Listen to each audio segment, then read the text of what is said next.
15 years ago as a chef, what I was looking for is completely different than what I'm looking for as a chef right now.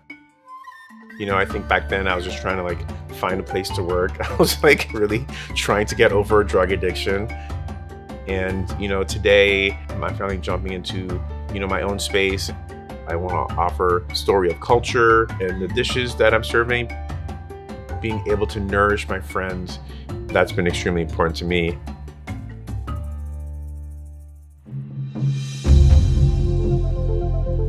I'm Grant Crilly.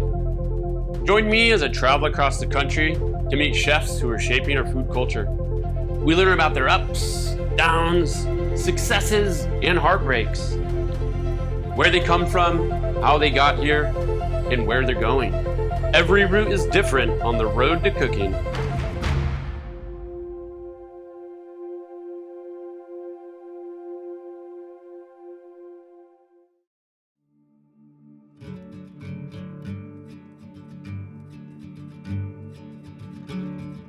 I'm really drawn to ambitious people. Gregory is just a hustler, man. He just works his ass off with the new restaurant, building his brand, the book's so beautiful and amazing, so thoughtful too. What he's been doing the last, decade or so, he's been through like a lot of really intense growth chapters in life. What's the story behind this place? So we're gonna go meet a pig farmer, My good buddy Austin, this is his farm, Wallow and Rue Pasture Farm. I've been able to see this farm grow for quite some years, and what they've been able to do, they've opened a restaurant and butcher shop, which is an outlet for the products that they raise here. I was born in New York City. My parents are immigrants from Haiti, and they worked really hard to provide for us. So my parents always had multiple jobs. My mom, she always made time to make us proper Haitian food. Just all these amazing memories of my mom cooking. And that sense of family, that sense of culture that she always represented in the food that she made. And that's been extremely important to me. I actually didn't grow up cooking. You know, a lot of chefs start cooking super young. I did not. I thought I wanted to pursue all these other kind of goals. My parents always wanted us to pursue education because they thought it was extremely important to kind of helping you make it in this country. And I thought I wanted to be a doctor. I actually ended up being in pre-med for a year at NYU. But what I want to do is just give a piece of myself to people. I want to offer something that makes people happy. I decided I wanted to be a chef. Wow, these are big mamas. Whoa.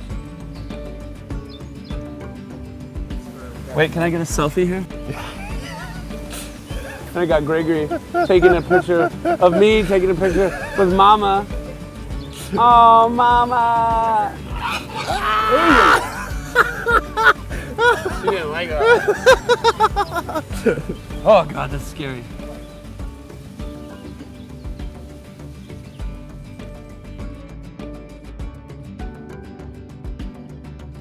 For me, drug use started when I was in high school. What started as a recreational drug use and experimentation, by the time I got to college, the drugs got a lot harder. And by the time I got back to New York City after culinary school, it became a bit of a problem. Over the course of those 7 years, it progressively got extremely worse, to the point of I was getting fired. I was staying up for 3 days at a time. People would be looking for me. It was extremely dark. One of the places I love coming to is Nong's. It's Thai-style chicken and rice. All she makes is common gai, and it's delicious, it's comforting. When I moved to Portland, I had started meeting people who were in recovery, who were chefs, so I had examples of the other way to live. I get that sauce. So good. Like just boiled chicken, super nice rice. I feel lucky that I was able to come out of it because a lot of people don't. A lot of people die from this disease. So having found sobriety and deciding that I wanted to be a different person than the person that I was on drugs and alcohol, it has really set a clear path for me. As someone who's become so successful in so many different ways, I'm not even talking about like materialistic things, but just like happiness and joy and my sobriety, I found all those things here. And I found like a really true purpose in life. and what I want to do, and learning about food and culture, and working with like the ingredients here. I gave myself 1 year just to learn how to properly make Haitian food. Spend time with my parents talking about all these amazing memories that I have of Haiti, but also be inspired by locality and season. I too want to be inspired by Oregon. I love Portland. I've been coming here off and on forever. I've never lived here. But I always think of it as like, yeah, more artsy, more risk-taking. I think there's a lot of diversity within the culinary scene here. Yeah. I mean, like, statistically, Portland is probably the whitest city in the country, you know, but within our culinary community, I think there's a lot of great things happening. So now we're at Coney's Corner, and we are going to purchase some pork. Some pig meat. In classic Oregon form, we went to the farm where the pork was grown. Now we're going to the butcher shop where the pork is being served. I'm super excited to work with the amazing ingredients that we have here in Oregon and give them a Haitian twist. And we came home and we easily marinated the pork in some chilies. We have like some really hot small red chilies.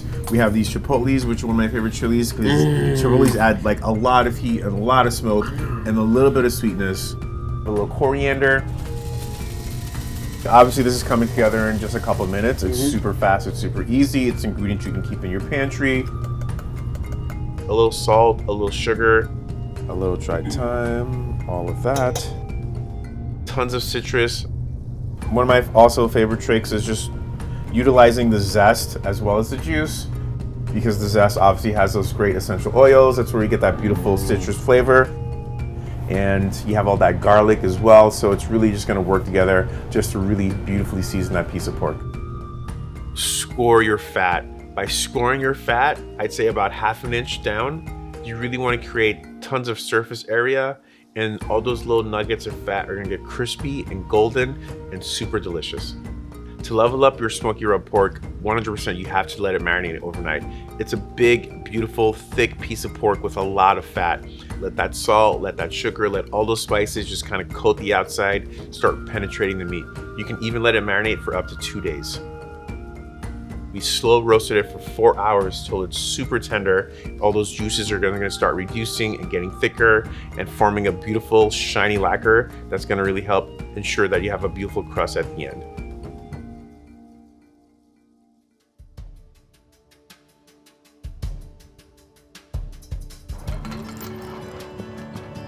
I'm at a point in my life where I've absorbed all I can from others, and I'm ready to step out and do things on my own, you know, a little bit later in life. And I'm super scared, but I'm also super excited.